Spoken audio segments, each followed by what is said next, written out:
everyone, welcome into day 4. On day 4, we're going to work a little bit on hamstrings. 2 exercises on the floor, a stretch and a bridge, of course. It wouldn't be a hamstring day without a bridge. And then 2 standing exercises.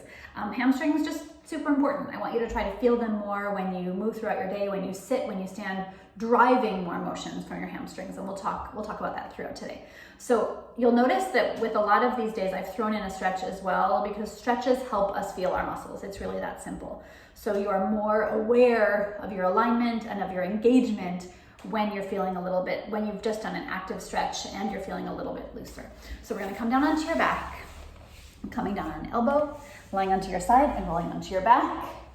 Check in with your neutral before you stretch. So that means that my hip bones and my pubic bones are on the same plane. I'm not dropping my waist into the mat and I'm not overextending. This is usually less of a problem, but a lot of the time we want to like stretch or release our lower back by dropping the waist, and we want to avoid that because our hamstrings begin at our sits bones.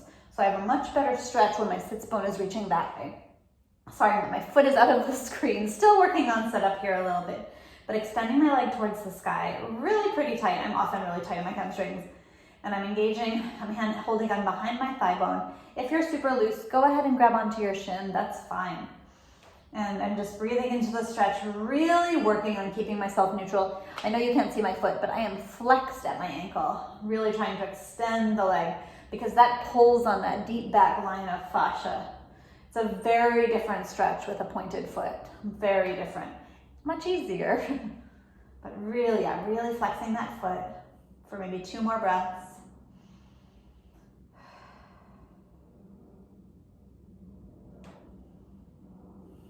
And then changing legs.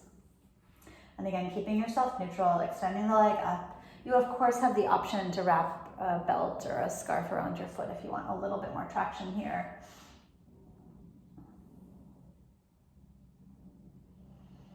For a few breaths there again, flexing the foot.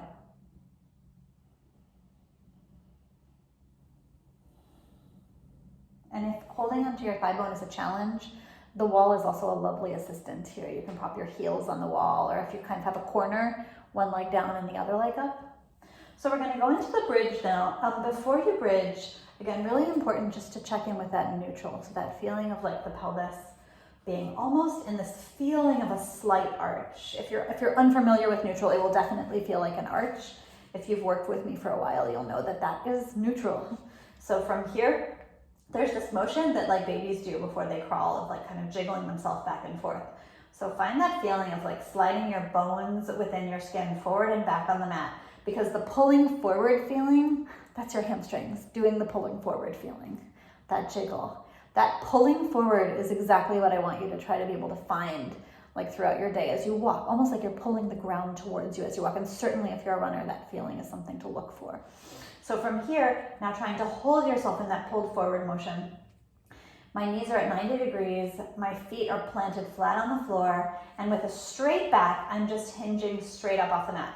That hinging bridge is a little bit harder on the hamstrings than the curling bridge. So we'll start with this. I'm gonna reach my arms up a little bit just so you can see what my waist is doing, and landing it down with the tailbone. I'm really not going very high because I'm putting all of the effort into that feeling of pulling forward and launching up off the ground with a really straight spine. 3, 4,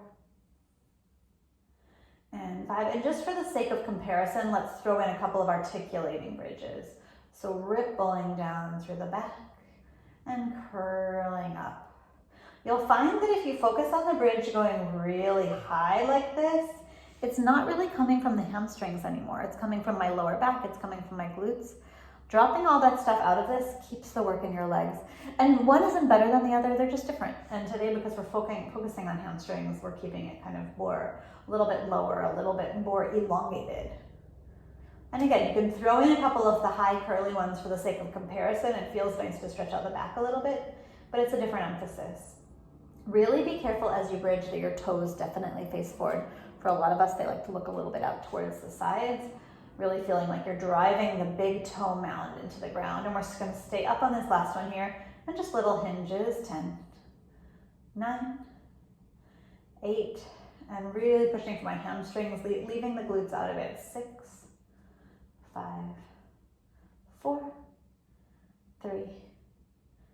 2, and 1. And coming all the way down, rolling onto your side to sit up, and we'll come to the wall. So really all you need is just an expansive wall, and our foot is gonna go back against the wall here. So we're gonna stand about a shin's distance from the wall, which is, I don't know, right about there. I'm gonna have to adjust myself a little bit forward, right about there. So again, trying to stay really neutral as I bring the sole of the foot against the wall. This might be a little bit of a balance challenge. Fine, great. So we're letting the arms dangle down by the sides. With the feeling of pushing the foot into the wall, you can feel that my whole back body is engaging a little bit. Again, great for runners because that's engaging the hamstring and the glute a little bit. Keeping the foot planted in the wall, we're just gonna do a small roll down right here, dropping the head, softening the shoulders, rolling down to about halfway, and rolling up. So I'm not folding in the hip, I'm just folding in the spine.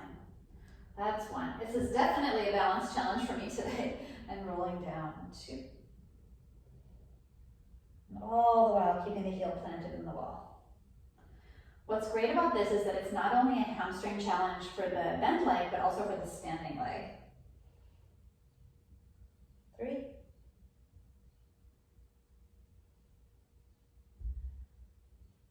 4.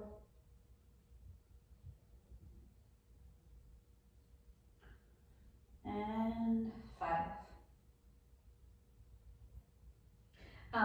If you're feeling this more in the standing leg, there's a chance you need to be a little bit more engaged in the wall leg, and by you, I mean me. So we're pressing the back foot into the wall, really engaged there, so I'm able to launch off the wall and rounding forward. Yes, that's very true. Also, something that I'm noticing that I want to do here, so it means you may want to as well, I'm really wanting to lock the standing knee. So straight is fine, but make sure that it's a really engaged straight. I'm not sitting backwards on my kneecap. 2. And rolling up. And 3.